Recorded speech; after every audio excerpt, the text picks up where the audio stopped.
आज की सुबह आपके लिए आशीष का कारण बने यीशु मसीह के नाम में। मैं आपके लिए नया वचन लेकर आया हूँ। लूका की किताब उसका 5 अध्याय और उसके 33 पद से इसको हम देखेंगे। यहाँ पर इस प्रकार से लिखा है, उन्होंने उससे कहा, यूहन्ना के चेले तो बराबर उपवास रखते हैं और प्रार्थना किया करते हैं। उपवास रखते हैं और प्रार्थना किया करते हैं। यूहन्ना के चेले, उन्होंने उससे कहा, यानी उसके चेलों से कहा और यीशु मसीह से कहा। जब यीशु मसीह ये बात को सुन रहा था, यहाँ लिखा है कि वो उपवास रखते हैं और प्रार्थना किया करते हैं, वैसे ही फरीसियों के चेले भी करते हैं, क्योंकि जैसा वो करते हैं उसी तरीके से वो सवाल भी कर रहे थे। अगर वो धर्मी तो वो दूसरे को पापी समझते थे, क्योंकि हम तो ऐसा करते, तुम ऐसा नहीं करते हैं। तो लिखा है मेरे प्रियो कि परंतु तेरे चेले तो खाते पीते हैं, तेरे लोग तो खाते पीते हैं, तेरे शिष्य तो खाने पीने का काम करते हैं। क्योंकि उससे पहले चुंगी लेने वाले व्यक्ति ने समर्पण किया था एक बड़ा बोझ उन चुंगी लेने वालों के साथ और यीशु मसीह के साथ और उसके चेलों के साथ किया था। और वहां पर फरीसियों ने इस प्रकार से उस पर ब्लेम किया था कि तुम तो पापियों के साथ खाते हो। और यहां पर इस प्रकार से बताता है वचन कि उन्होंने उसी सवाल को और उसी बात को अपने हृदय के अंदर रखा। कई बार आपके जीवन में इस प्रकार से होता है कि किसी ने आपको अगर कोई बात आपके साथ की और आपको उसकी बात उसे ठेस लगी, तो वो बात अपने हृदय में आप रखते हैं और समय आने पर उसको फिर बोल देते हैं। और यही बात थी कि ये तो बड़ा बोझ कर रहे थे और लेवी ने बोझ किए थे इनके लिए। जब हम 27 से लेकर 31 पद तक पढ़ते हैं, जहां पर लेवी का समर्पण को हम देखते हैं, तो उन्होंने वहां पर ये कही थी बात कि तुम तो पापियों के साथ खाते हैं। और अभी भी उसी बात पर अटके हुए हैं कि यूहन्ना का उदाहरण दिया, फरीसियों का उदाहरण दिया कि उसके चेले निरंतर उपवास रखते हैं और निरंतर प्रार्थना भी करते हैं, पर तेरे चेले, यीशु मसीह से कहा, तेरे चेले खाते पीते हैं। देखिएगा, इनको इस बात से भी समस्या है कि ये लोग खाते हैं, ये लोग पीते हैं। पीने का मतलब गलत तरीके से नहीं, खाना पीना मतलब कि खाने के साथ पानी पीना, जूस पीना, इस तरीके से जिंदगी इनकी चलती, क्योंकि ये उपवास कम रखते थे या नहीं रखते थे। तो यीशु मसीह का उत्तर को देखते हैं यीशु मसीह ने इनको क्या उत्तर दिया। यहां लिखा, यीशु ने उनसे कहा, क्या तुम, लिखा है, बारातियों से जब तक दूल्हा उनके साथ है या साथ रहे उपवास करवा सकते हो? कितना मजेदार उत्तर है या आंसर है क्वेश्चन का, जो इनका टफ था कि अगर कहे नहीं हम भी रखते हैं। यीशु मसीह कह सकता था, कौन कहता हम उपवास नहीं रखते?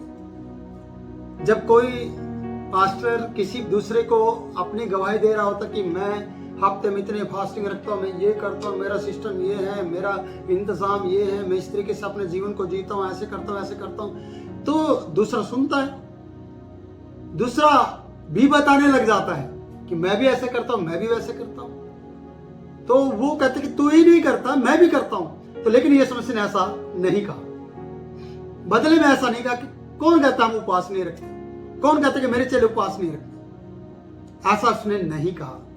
उसने इस तरीके का उदाहरण दिया और ऐसा कहा, क्या तुम बारातियों से उपवास रखवा सकते हो और जब तक दूल्हा उनके साथ रहे? क्या बाराती भूखे रह सकते हैं दूल्हे के साथ रहने पर?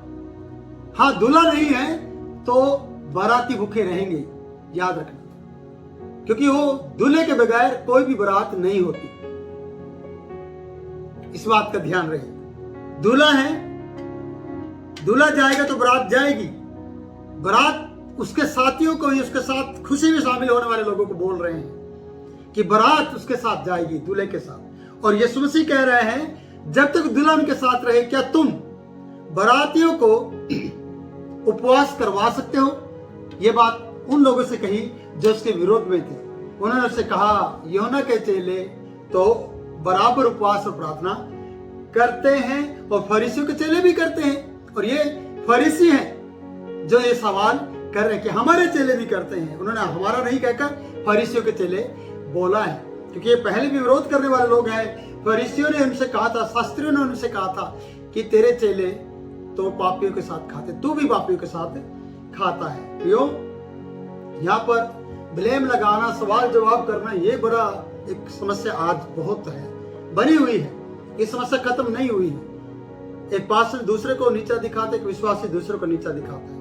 कभी भी उनको प्रार्थनाओं में उठाने की हिम्मत नहीं करता, या उनको उनकी मदद करके कुछ भी ऐसा नहीं करता कि जिसके कारण से परमेश्वर को महिमा मिले, कि यीशु मसीह का स्वभाव उनके अंदर पाया जाए।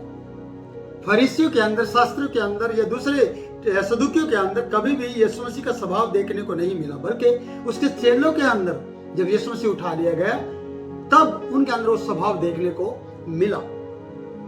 अगर आज यीशु मसीह के चेले होने पर भी आपका स्वभाव वाद विवाद करने का है तो आप उसके चेले नहीं हैं। वाद विवाद ना करें। आपसे बड़ा कोई हो सकता है, आप उससे बड़े हो सकते हैं, पर इसमें होता कंपटीशन करने की क्या जरूरत है, बताने की क्या जरूरत है कि उसके चेले तो उपवास रखते, आपके चेले खाते पीते रहते।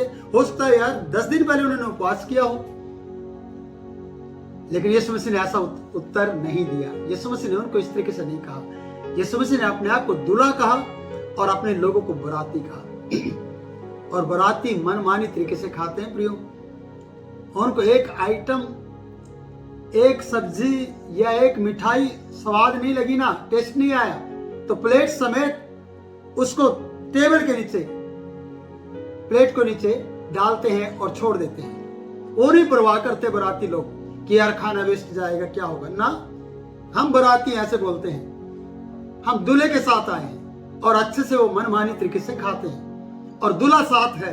यीशु मसीह ने ऐसा जवाब दिया कि दूल्हा साथ है, क्या तुम इन लोगों से या दूल्हे के साथियों से उपवास या फास्टिंग या व्रत, जिसको हिंदी में बोलते हैं, रखवा सकते हो?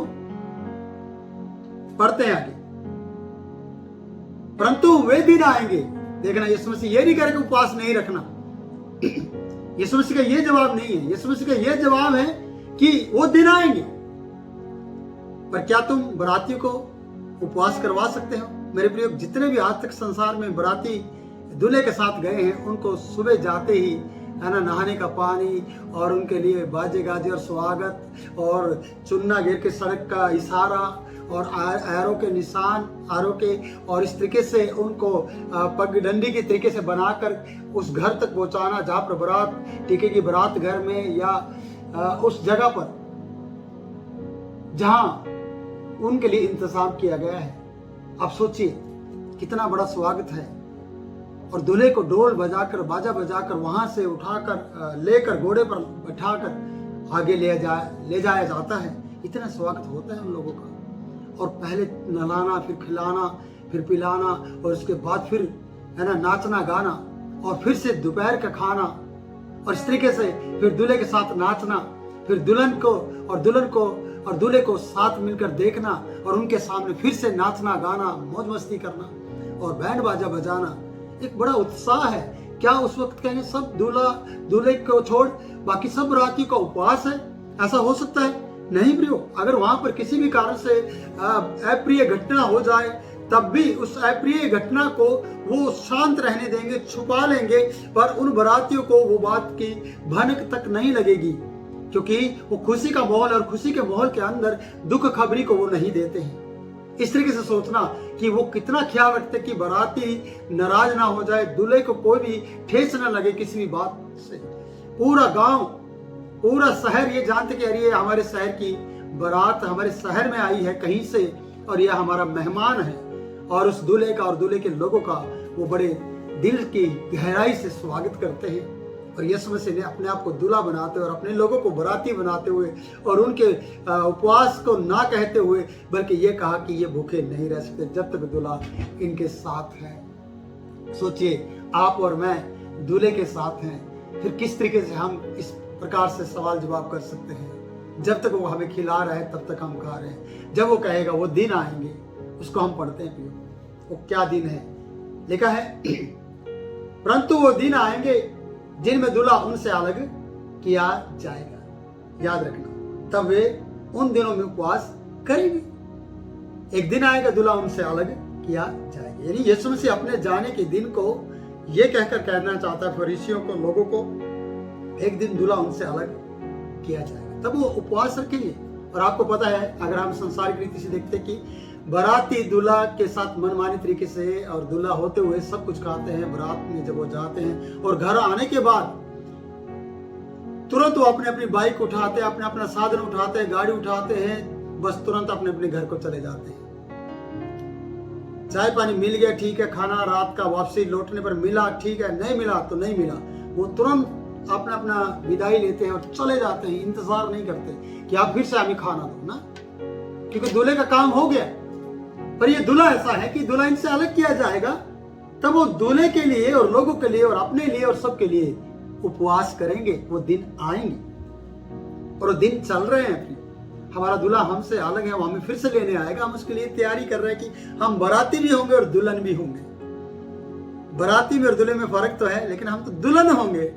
ऐसा वचन बताता है कि हम यीशु मसीह की दुल्हन है। कितनी बड़ी बात और आनंद की बात है प्रियो कि हम उसकी दुल्हन हैं। आगे बढ़ते हैं तो वहां पर एक दृष्टांत लिखा है। यीशु मसीह ने कहा कि कोई मनुष्य नए वस्त्र में से फाड़कर पुराने में पाबंद नहीं लगाता। इसमें मैं इस वचन को यहीं पर रहने देता हूं, क्योंकि समय ज्यादा हो गया, हमारे 11 मिनट 11.5 मिनट हो चुके हैं और मैं इस वचन को नहीं लेना चाहता, इसको फिर मैं आगे लूंगा। और मैं इतना कहना चाहता हूं कि आप बाराती हैं, यीशु मसीह दुल्हन है, दूल्हा है, और आपको अगर उपवास रखना है तो आप सोचिएगा कि दूल्हे के रहते हुए और बाराती बनते हुए आपको उपवास नहीं रखना, बल्कि आपको खाना है, क्योंकि दूल्हा आपके साथ है। अगर आपके साथ इस वक्त दूल्हा नहीं है तो प्रिय, दूल्हे के लिए और अपने परिवार और अपने घराने के लिए उपवास रखने में कोई बुराई नहीं, क्योंकि उपवास रखकर आप परमेश्वर की सामर्थ को पाते हैं और परमेश्वर के पुत्र यीशु मसीह के लिए आप तैयारी करते हैं और खुश होते हैं। तो प्रभु आपको इन वचनों के द्वारा आशीष दे। सवाल जवाब और ये सारी बातें चलती रहेंगी प्रियो, पर यीशु मसीह हर एक के मुंह का सवाल का जवाब देने के लिए तैयार है। और जब आप जितना वचन पढ़ेंगे, जितना इस वचन में सुनाएंगे, उतना जीवन की रोटी खाएंगे। प्रभु आपको आशीष दे। मुझे आप इजाजत दें, फिर मिलूंगा नए वचन के साथ, नई बोर को, नई सुबह को। जय श्री